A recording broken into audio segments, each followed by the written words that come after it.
Hello, my name is James Corova, and today I'm going to be talking about how oil rigs have a negative impact on the world. And I'm actually refuting this claim that was made by Miyuki. And I have three main points for this. How much time do I have for this speech? 5 minutes. 5 minutes? Okay. So my first claim is that while oil rigs, her first claim, let's start with her first claim first. Her first claim was that oil rigs are disruptive to wildlife and land. Now, my first claim is that this is undeniable, but yet the alternative to oil and natural gas is electricity. And the environmental and economic harms that lithium has, which is what electricity is stored in, is actually just as harmful and if not even more harmful to the environment. In fact, according to the EPA, lithium batteries have the highest potential for negative environmental impacts. The three reasons they gave is because lithium mining is basically just tearing up the earth and looking for lithium in large areas, which is very, very detrimental to the environment. Pollution, because these are made out of lithium and these batteries are made out of toxins, which when decomposed are not good for the environment, and health impacts, because again, these are toxic batteries. And yeah, so these lithium batteries are no more good for the environment, and since they're no more good for the environment that oil rigs are, I suggest that oil rigs are better. And why they're better comes to my second point, is that the Arizona Daily Independent reported that 2/3 of the lithium that is produced in the world that gets made in these lithium batteries actually are imported from South America. Now, the problem with this that I see is that while lithium is made or produced from other countries, oil wells or oil rigs can be made here. Oil rigs can be made in the United States, bless you. They can be drilled. There are many oil rigs in the United States. The United States is one of the biggest oil producers in the world. So I feel like this kind of contradicts the fact that they are not only harmful to the environment, but also harmful, or that these lithium mines are also harmful to our economy. Her second point was that oil rigs create more water pollution. And this is kind of an ambiguous claim itself, but my main rebuttal to this is that according to Live Science, which is a scholarly website which deals with more science article topics, it says, and quote, tanker accidents have accounted for most of the world's largest oil spills. They are less frequent than other kinds of oil spills, such as pipeline breaks, but typically involve larger volumes of spilled oil relative to other kind of oil spills. So it is actually tankers which create more water pollution in relation to our first point. So it is oil tankers which cause most of these oil spills. And again, from Live Science, my second point is that they reported that only 2% of spills occurred from offshore facilities and pipelines on the U.S. outer continental shelf. So that is a very small percentage of oil spills occurring from rigs and wells.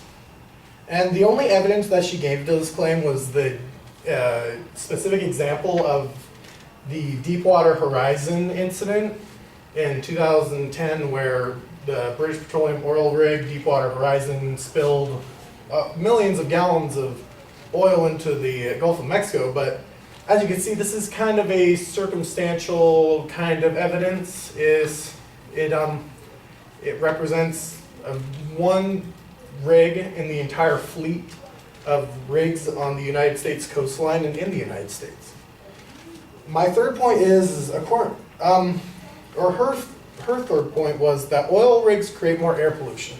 And this isn't something I'm going to get into the main point, because it's undeniable that oil rigs do create air pollution, but one of the specific things she put in her speech was that oil rigs are not necessary to keep the world running. Well, that's not very true. According to the United States Energy Information Administration, now get ready for this, 4,429,000,000 or 400,429,000 barrels of oil are produced in the U.S. per day by oil rigs. And as oil being as necessary as it is, I'm pretty sure oil rigs are necessary to keep the world running. And a major oil website called Oil Pro also estimated that 100,000 workers in the United States economy work on offshore oil rigs. So this claim that oil rigs are not necessary to keep the world running is a very, very big misstatement. And to go over my claims again, my claims were, while oil rigs are disruptive to wildlife, the alternative energy source, which is electricity stored in lithium, is more harmful. Oil rigs are the least likely cause of oil-related transport, or not transport, but they are the least likely cause of oil spills. And also, it is necessary. Oil rigs are necessary to keep the world running. Thank you.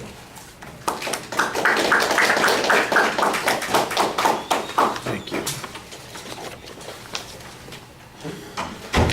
All right, structurally everything's clear. The first point argues that there's really an alternative that we have to do a comparison to, and I do think that you need to demonstrate that that would be the most likely comparison. You kind of make that a presupposition, but you do suggest that alternative energies do present dangers. You explain what those dangers are, and you do have a nice on-balance piece of evidence from the EPA that suggests that it is the highest potential threat of any of these sorts of energy sources. So I thought that that was a reasonable press on that, although I do think that you need to demonstrate that that is, that lithium batteries and electricity that the lithium batteries would store would be, required if we were replacing oil resources. On the second point on water pollution, I thought that you do an okay job suggesting that there's some ambiguity in the advocate's argument, and then you've got some other arguments that talk about the real source of the spills is the tankers themselves, or land spills as opposed to the oil rigs that are offshore. So you're diminishing the argument to some degree. I thought that that was pretty reasonable. One of the things that's missing here is any impact argument. In other words, how significant is any of this damage? Has it been something that we haven't been able to recover from? I think one of the things, since they used the Deepwater Horizon as an example here, well, how many millions of gallons of oil or barrels of oil got distributed? What was the damage, and how long did it take it to recover? If it's all something that if we've recovered completely, if the damage was minimized in some way, then I think you can maybe make the argument that says it's not nearly as significant as the advocate's leading you to believe. We don't really get much explanation of that. We just talk about the other sources of spills. The air pollution argument, you kind of put it into context again, where how much oil we do utilize and what's necessary. You don't deny that there's air pollution as a consequence of that. One of the things I do think you might want to argue is that air pollution is, we attempt to mitigate the harms of air pollution. We recognize that we have to use oil resources, that it is polluting, and we do the best we can to mitigate that in the refining process, in the process of utilizing it, transportation, energy plants, any of those sorts of things. They do all kinds of things to control that. I think that maybe would be a good way to diminish the argument that you don't really go with on that. All right, thank you.